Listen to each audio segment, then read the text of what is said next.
नमस्कार साथियों, हिंदी ज्ञानशाला चैनल पर आप सभी का हार्दिक स्वागत है। साथियों, जैसा कि आप सभी को विदित है कि हम आदिकालीन साहित्य का अध्ययन कर रहे हैं। आदिकाल के अंतर्गत हमने प्रमुख रासो साहित्य, सिद्ध साहित्य क्या है, उन सभी का अध्ययन बहुत ही गंभीरता से पिछले वीडियो में कर लिया है। बहुत ही महत्वपूर्ण तथ्य जो हैं वो हमने पिछले वीडियो में कवर किए हैं, सिद्ध साहित्य से और रासो साहित्य से संबंधित।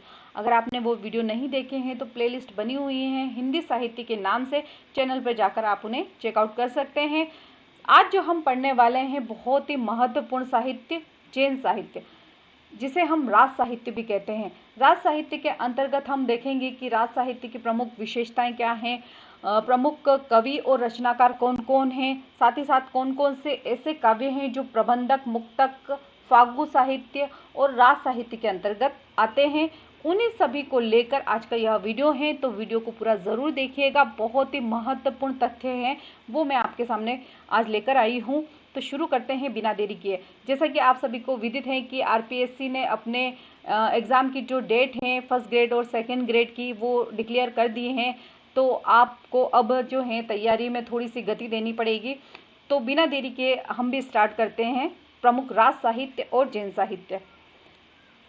राज साहित्य जो है हमारा लगभग 12वीं से 13वीं शताब्दी के मध्य आया था, यानी कि लगभग 12वीं शताब्दी से 13वीं शताब्दी के मध्य जैन कवियों द्वारा जो साहित्य अपने धर्म के प्रचार प्रसार करने के लिए जन भाषा में लिखा गया, उसी साहित्य को राज साहित्य के नाम से जाना जाता है। यानी कि 12वीं से 13वीं शताब्दी के मध्य जैन कवियों द्वारा जो साहित्य लिखा गया है उसे ही राज साहित्य कहते हैं।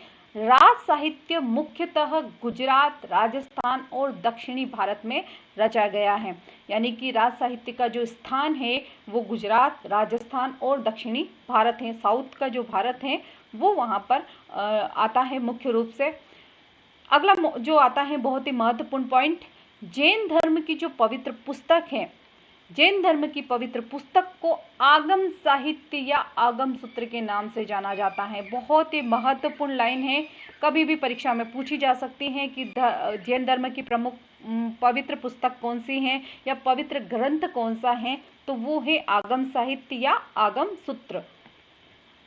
अगला तथ्य आता है, जैन साहित्य की जो अधिकांश रचनाएं हैं वो अपभ्रंश भाषा में लिखी गई हैं, लेकिन वह हिंदी साहित्य से अलग नहीं है, इतरेतर नहीं है, वो उसी के अंतर्गत आती है। जैन अपभ्रंश साहित्य का व्यापक प्रभाव परवर्ती हिंदी साहित्य में आपको देखने को मिलेगा। यानी कि अपभ्रंश जो उत्तर अवस्था है या हिंदी की जो प्रारंभिक अवस्था है उसके अंतर्गत आपको राज साहित्य की जो रचनाएं हैं वो देखने को मिलेगी। इस साहित्य की रचनाओं में नायक, इस साहित्य यानी कि जैन साहित्य के जो नायक हैं मुख्यतः जैन तीर्थंकर ही हैं। जो तीर्थंकर हुए हैं जैनियों में, उन्हीं जैन तीर्थंकरों को नायक बनाकर या उनको पात्र बनाकर उनके इर्द गिर्द जो रचनाएं हैं वो लिखी गई हैं। प्रमुख कथाएं जो हैं इन्हीं से संबंधित कथाएं हैं। जैन साहित्य का मुख्य उद्देश्य जो है वो धर्म तत्व का निरूपण करना है, जो कि महत्वपूर्ण लाइन है, आपको कभी भी एग्जाम में पूछी जा सकती है, क्योंकि हर एक साहित्य की अपनी अपनी एक विशेषता होती है। जबकि जैन साहित्य की जो विशेषता है, मुख्य उद्देश्य जो है वो है धर्म तत्व का निरूपण करना, यानी कि अपने धर्म का प्रचार प्रसार करना, अपने धर्म को बढ़ाना। राज साहित्य का उद्देश्य जो है वो उद्देश्य प्रदान है, यानी कि दूसरों को उपदेश देना, उन्हें अच्छे कर्म के लिए प्रेरित करना, यही जैन साहित्य का प्रमुख आधार माना जाता है। राज साहित्य को आदिकाल का सबसे प्रामाणिक और विश्वसनीय साहित्य माना जाता है। क्यों?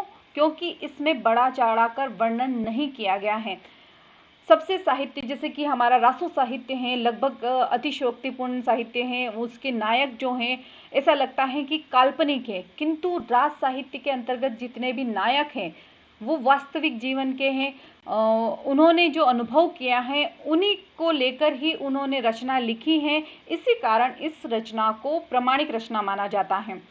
राज साहित्य के विषय में सबसे प्रामाणिक और विस्तृत जानकारी जो है हमें मोतीलाल मेनारिया की रचना राजस्थानी भाषा और साहित्य में मिलती है। यानी कि राज साहित्य से संबंधित अगर हमको अधिक जानकारी प्राप्त करनी है तो हम मोतीलाल मेनारिया जी की जो रचना है राजस्थानी भाषा और साहित्य, उनका अध्ययन कर सकते हैं।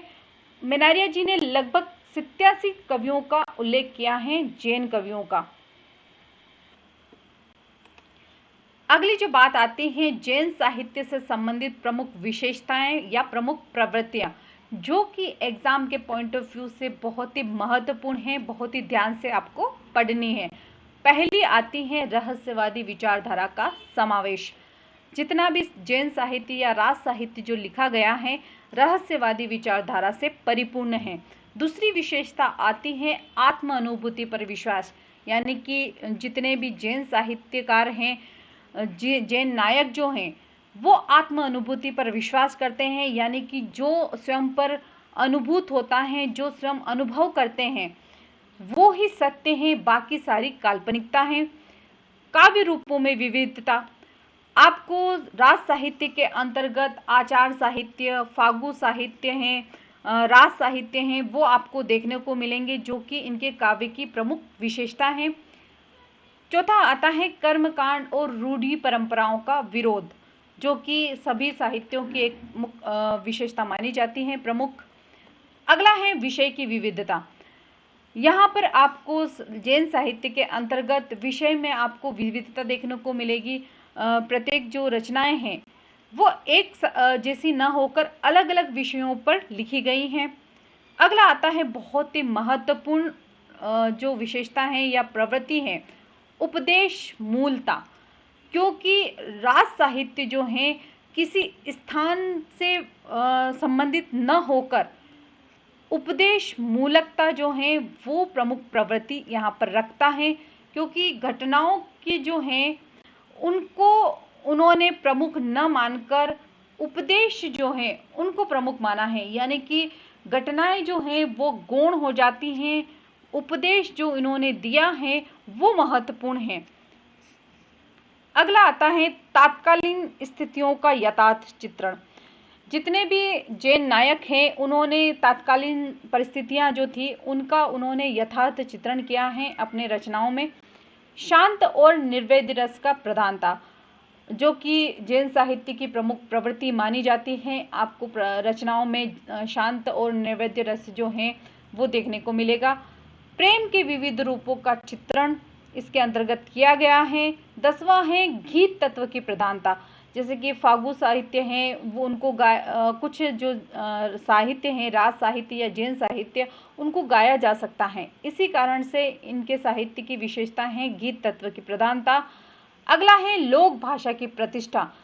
जैन साहित्य में जितने भी उपदेशात्मक ग्रंथ लिखे गए हैं वो जन भाषा से संबंधित हैं, यानी कि उस समय की जो भाषा थी उसी भाषा में उन्होंने वो रचनाएं लिखी हैं, ताकि अपने जो उपदेश हैं, अपनी जो प्रमुख बातें हैं, अपने जो प्रमुख कथन हैं या अपने जो ज्ञान है उसको वो जन सामान्य तक पहुंचा सकें। अगला आता है बहुत ही महत्वपूर्ण तथ्य, जैन कवियों ने कृष्ण कथा को हरिवंश पुराण कहा है। बहुत ही महत्वपूर्ण है, जैन कवियों ने कृष्ण कथा को क्या कहा है, हरिवंश पुराण कहा है। अगला आता है गुलेरी जी का कथन, जो कि जैन कवियों के बारे में कहा गया है। चंद्रधर शर्मा गुलेरी जी ने कहा है कि जैन कवियों को इतिहास रक्षा के प्रति सचेत बताया है गुलेरी जी ने, यानी कि गुलेरी जी जो हैं जैन कवियों को इतिहास रक्षा के प्रति बहुत ही सचेत जो हैं वो मानते हैं। आचार्य रामचंद्र शुक्ल ने जैन साहित्य के बारे में कहा है कि जैन साहित्य के अंतर्गत प्रबंध चिंतामणि, जो कि मेरुतुंग की रचना है, उसमें संकलित मूंज के दोहों को अपभ्रंश पुरानी हिंदी के बहुत ही पुराने नमूने कहा है, यानी कि अपभ्रंश या पुरानी हिंदी के बहुत पुराने नमूने हैं मूंज के दोहे। ठीक है। अगले हैं जैन साहित्य में रास का अर्थ होता है प्रभावशाली रचना। जैसा कि आपने रासो साहित्य जब हमने पढ़ा था वहां पर रास का अर्थ होता है नाट्य की एक शैली, नाटक का एक प्रकार, जबकि यहाँ पर रास का अर्थ होता है प्रभावशाली रचना शैली। अब हम अध्ययन करेंगे जैन साहित्य या रास साहित्य के प्रमुख रचना एवं रचनाकारों का। प्रथम जो रचनाकार आते हैं जो कि हमारे एग्जाम के पॉइंट ऑफ व्यू से बहुत महत्वपूर्ण है, आचार्य देवसेन।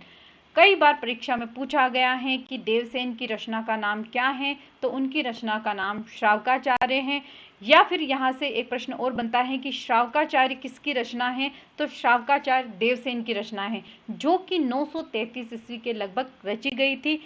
श्रावकाचार्य जो हैं देवसेन के प्रसिद्धि का प्रमुख आधार माना जाता है। इनकी प्रसिद्धि जो है श्रावकाचार्य से ही मानी जाती है। इसमें यानी कि श्रावकाचार्य में लगभग 250 दोहे हैं। श्रावकाचार्य मुख्यतः दोहों के रूप में लिखी गई हैं। इसमें श्रावक धर्म यानी कि श्रावक और श्राविकाएं जो हैं उनके जीवन की जो दिनचर्या है, उनके जो धार्मिक क्रियाकलाप हैं उनसे संबंधित, और जैन धर्म के जो गृहस्थ हैं उनके कर्तव्य और उनकी धर्म पालन से संबंधित जितनी भी महत्वपूर्ण नियम हैं, महत्वपूर्ण बातें हैं, वो उनको इन्होंने दोहों के रूप में लिखा है। लगभग 250 दोहे हैं इसके अंतर्गत। देवसेन की जो अन्य रचना आती हैं वो है दब्ब सहाव पयास, जिसे हम द्रव्य स्वभाव प्रकाश भी कहते हैं। यह मुख्यतः अपभ्रंश में लिखी हुई रचना मानी जाती है, यानी कि दब्ब सहाव पयास जो है अपभ्रंश में लिखित रचना है। अगली जो रचना आती है इनकी लघु नयन चक्र और दर्शन सार, ये हिंदी में लिखी गई रचनाएं हैं। यानी कि आचार्य देवसेन की जो रचनाएं हैं आपको 4 मुख्य रूप से याद रखनी है। पहली है श्रावकाचार्य, दब्ब सहाव पयास, दूसरी, तीसरी है लघु नयन चक्र और चौथी है दर्शन सार। ठीक है, अगले जो हमारे रचनाकार आते हैं शालिभद्र सूरी। शालिभद्र सूरी की जो प्रमुख रचना मानी जाती है वो है भारतेश्वर बाहुबली रास। इसका समय लगभग 1184 ईस्वी के माना जाता है। शालिभद्र सूरी ने लगभग 250 छंदों में, जबकि श्रावकाचार्य जो है वो दोहों में लिखी गई हैं। शालिभद्र सूरी ने 250 छंदों के अंतर्गत भारतेश्वर बाहुबली रास लिखा है, जो कि एक खंड काव्य माना जाता है। इसकी जो कथा है मूल रूप से भारतेश्वर और बाहुबली 2 भाई होते हैं। उनको वे जो हैं राजगद्दी को प्राप्त करने के लिए जिस प्रकार से युद्ध लड़ते हैं और वीरतापूर्वक युद्ध को लड़ते हुए राजगद्दी को प्राप्त करते हैं, साथ ही साथ युद्ध में का वर्णन जो है उसमें भी बहुत विशद रूप से इसमें किया गया है।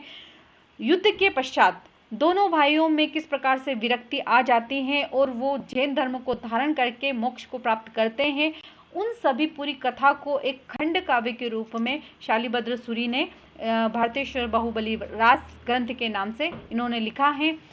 अगला जो महत्वपूर्ण पॉइंट आता है, मुनि जिन विजय ने इसे यानी कि भारतेश्वर बाहुबली रास को जैन साहित्य की रास परंपरा का प्रथम ग्रंथ माना है। बहुत बहुत महत्वपूर्ण है, आप इसको नोट डाउन कर लीजिएगा। जैन साहित्य की रास परंपरा का प्रथम ग्रंथ कौन सा है, तो वो है भारतेश्वर बाहुबली रास, जिसका रचनाकाल का समय है 1184 ईस्वी। अगले हमारे रचनाकार आते हैं स्वयंभू, जो कि एग्जाम के पॉइंट ऑफ व्यू से बहुत महत्वपूर्ण है। इनकी रचना है पाउमचर्यु, जो कि राम कथा पर आधारित है, और इनका जो समय है वो माना जाता है 8वीं सदी के समय का। अपभ्रंश के सर्वश्रेष्ठ कवि माने जाते हैं स्वयंभू। इनकी जो रचना है पाउमचर्यु राम कथा पर आधारित प्रसिद्ध रचना मानी जाती है, और इनकी जो अगली रचना है कृष्ण कथा पर आधारित रिठे मणिचर्यु, जो कि कृष्ण गाथा पर आधारित है।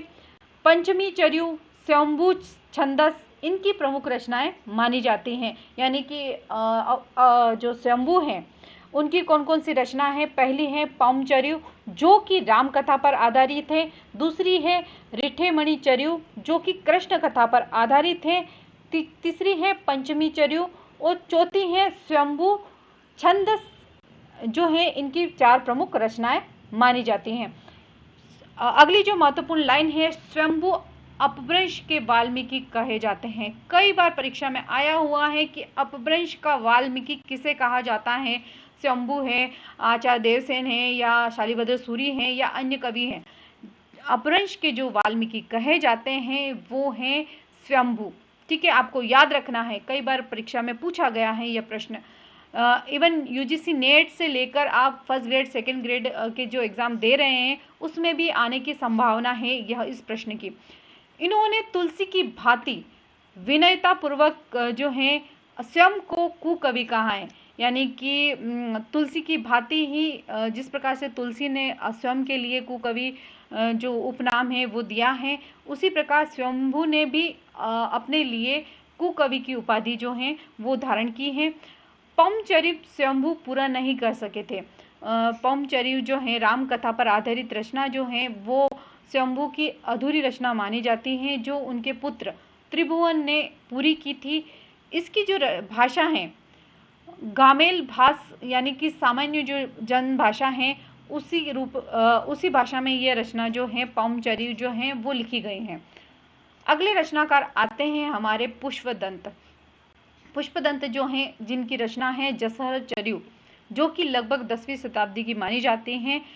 राम कथा के दूसरे प्रसिद्ध महाकवि पुष्पदंत माने जाते हैं, क्योंकि प्रथम जो कवि है वो हमारे स्वयंभू माने जाते हैं। दूसरे जो राम कथा काव्य हैं उनके जो प्रसिद्ध कवि हैं वो पुष्पदंत माने हैं। इनकी रचनाओं में है 63 महापुरुष गुणालंकारु। यह जो रचना है इनकी प्रमुख महत्वपूर्ण रचना मानी जाती है, जिसे हम 63 महापुरुष गुणालंकार भी कहते हैं। नय कुमार चर्यु कई बार परीक्षाओं में पूछी गई हैं कि नय कुमार चर्यु जो रचना है वो किसकी है, तो वो रचना है पुष्पदंत की, जिसे हम उपनाम से नाग कुमार चरित्र के नाम से भी जानते हैं। अगली रचना है जसहरचर्यु। कई बार परीक्षाओं में पूछी है कि जसहरचर्यु जो है उसके रचनाकार कौन है, तो जसहरचर्यु जो है उसकी रचनाकार पुष्पदंत माने जाते हैं। इसका जो उपनाम है वो है यशोधरा चरित। इस पर जो है ये रचना लिखी गई है। अगली जो रचना है वो है कोश ग्रंथ, यानी कि पुष्पदंत की कौन कौन सी रचनाएं हैं। पहली है 63 महापुरुष गुणालंकारु, दूसरा है नय कुमार चर्यु, जसहरचर्यु और चौथी है कोश ग्रंथ। इनकी जो रचना है 63 महापुरुष गुणालंकारु को जैन महापुराण कहा जाता है। बहुत महत्वपूर्ण लाइन है कि इनकी जो रचना है 63 महापुरुष गुणालंकारु उसे जैन महापुराण कहा जाता है। इसमें लगभग 63 जैन तीर्थंकर जो हैं उनके चरित्रों का आख्यान इसमें दिया गया है, जो कि लगभग 20,000 पदों में वर्णित है। बहुत ही महत्वपूर्ण बात है, आपको याद रखनी है। ये जो है यानी कि पुष्पदंत हैं स्वयं के लिए अभिमान मेरु उपनाम जो है ये देते हैं, यानी कि पुष्पदंत ने स्वयं को अभिमान मेरु सुमेरु कहा है। यानी कि अभिमान सुमेरु किसके लिए आया है, तो अभिमान सुमेरु जो है वो पुष्पदंत के लिए आया है। अगले रचनाकार आते हैं हमारे हेमचंद्र। हेमचंद्र का जो प्रमुख रचना मानी जाती है वो है शब्दानुशासन। बहुत ही महत्वपूर्ण रचना मानी जाती है। हेमचंद्र जी जो हैं वो प्रमुख व्याकरणाचार्य माने जाते हैं, प्राकृत के पाणिनि माने जाते हैं और अपने समय के सबसे प्रसिद्ध जैनाचार्य माने जाते हैं। हेमचंद्र का जो समय है वो लगभग 1145 ईस्वी यानी कि संवत का माना जाता है। और इनकी जो रचना है हेमचंद्र शब्दानुशासन वो बहुत ही महत्वपूर्ण ग्रंथ माना जाता है। शब्दानुशासन जो है उसमें लगभग आपको संस्कृत, प्राकृत और अपभ्रंश तीनों ही भाषाओं का समावेश देखने को मिलेगा। हेमचंद्र के बारे में आचार्य रामचंद्र शुक्ल जो हैं उन्होंने कहा है कि अपने व्याकरण के उदाहरणों के लिए हेमचंद्र ने भट्ट के समान ही द्वादश काव्य की रचना भी की है, जिसके अंतर्गत कुमारपाल चरित नामक एक प्राकृत काव्य भी है। यानी कि आचार्य रामचंद्र शुक्ल ने भट्ट जो कवि हैं उसी के समान हेमचंद्र को बताया है कि जिस प्रकार से भट्ट जो हैं कवि भट्ट जो हैं उन्होंने द्वाश्रय काव्य उसकी रचना की थी, उसी प्रकार हेमचंद्र ने शब्दानुशासन जो है उसकी रचना की है। गुजरात जो है गुजरात के सोलंकी राजा सिद्धराज जयसिंह के आग्रह पर ही इन्होंने व्याकरण ग्रंथ जो हैं वो लिखा था शब्दानुशासन।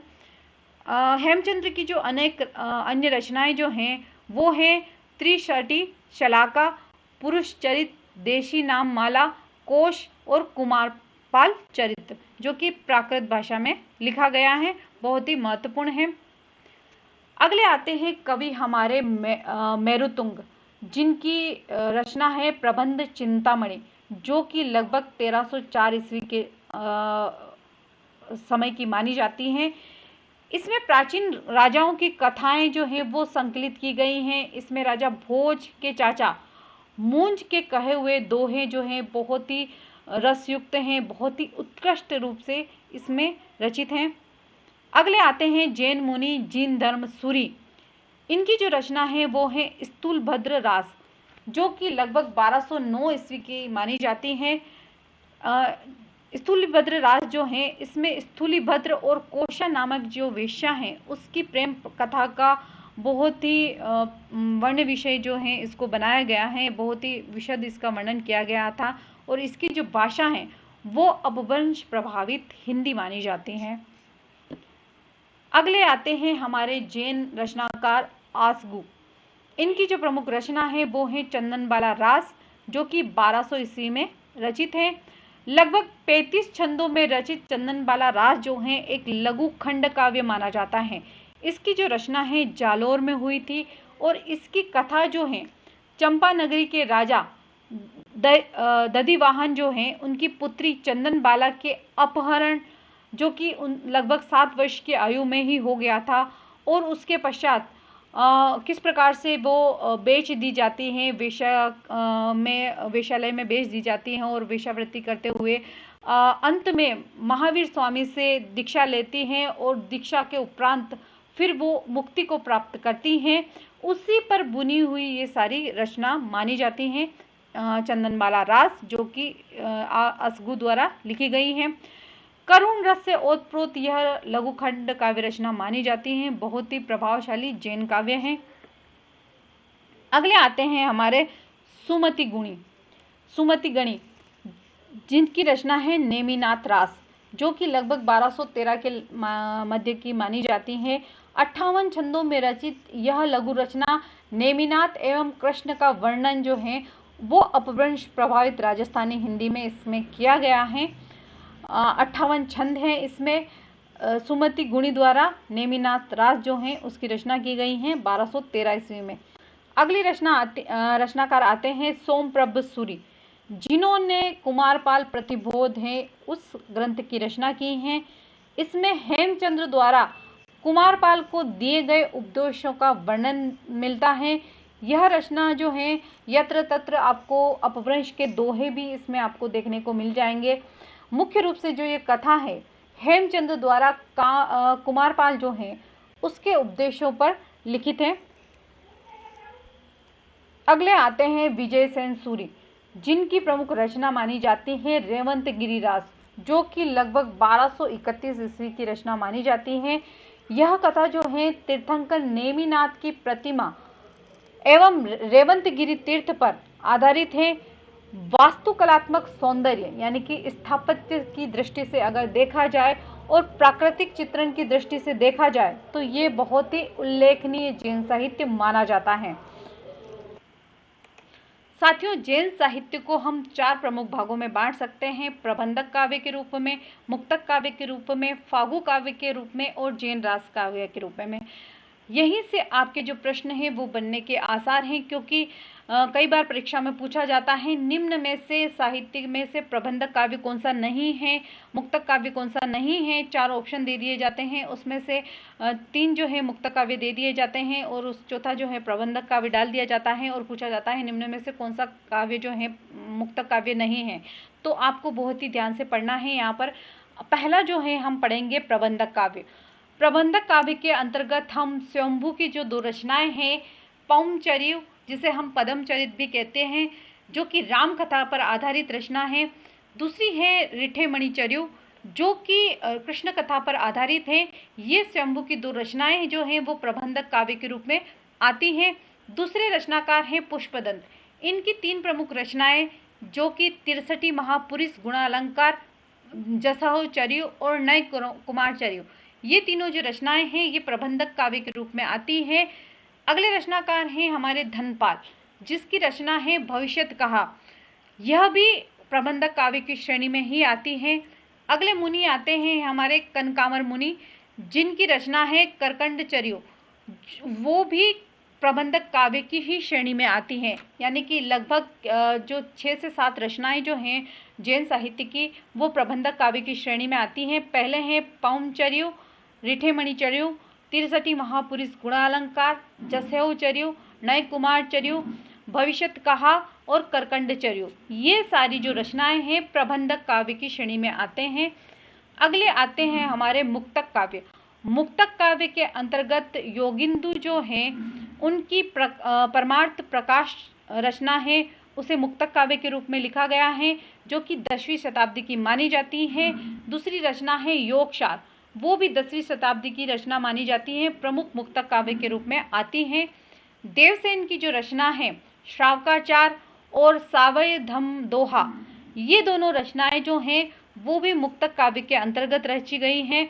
राम सिंह जो हैं उनकी रचना है पाहुड़ दोहड़ा, ये भी मुक्तक काव्य के अंतर्गत ही रखा गया है। इसे पाहु दोहड़ा या पाहुड़ दोहा, ये दोनों ही एक ही नाम है।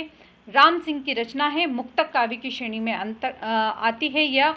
अगली रचनाकार हैं सुप्रभाचार्य, जिनकी रचना है वैराग्य सार, ये भी मुक्तक काव्य के अंतर्गत ही आती है। दलहन की रचना है कछुली रास, इसे भी मुक्तक काव्य की श्रेणी में रखा गया है।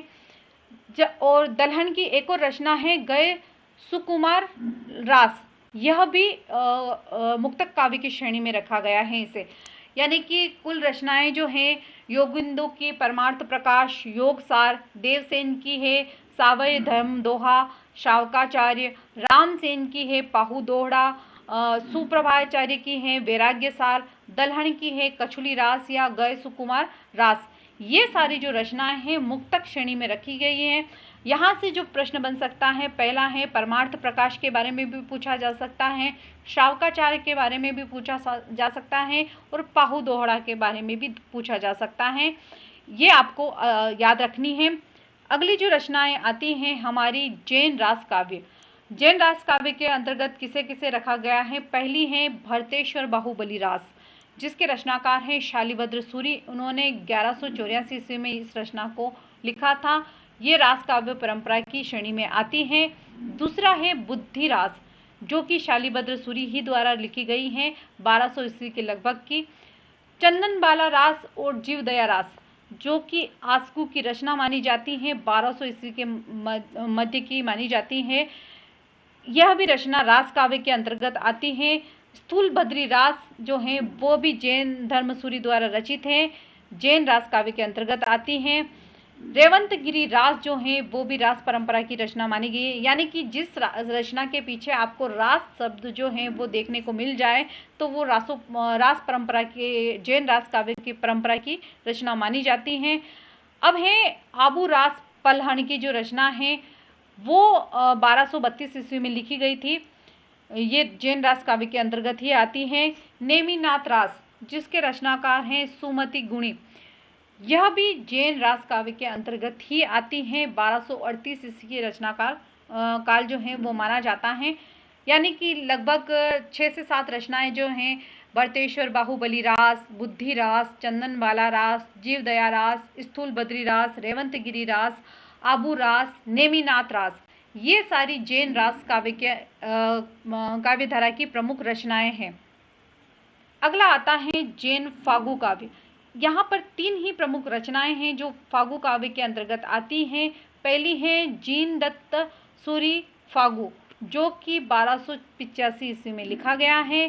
सिरिथुली भद्र फागु, जो कि जीन पद्म सूरि द्वारा लिखा गया है।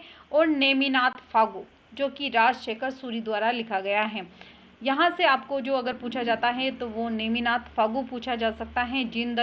जीन चंद्र सूरि फागु हैं वह भी पूछा जा सकता है।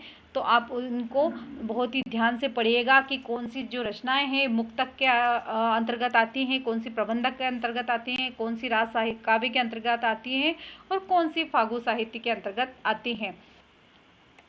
तो साथियों, आज हमने जैन साहित्य यानी कि रास साहित्य से संबंधित जितने भी महत्वपूर्ण तथ्य हैं उनका गहनता के साथ अध्ययन किया है। महत्वपूर्ण रचनाओं को हमने देखा है।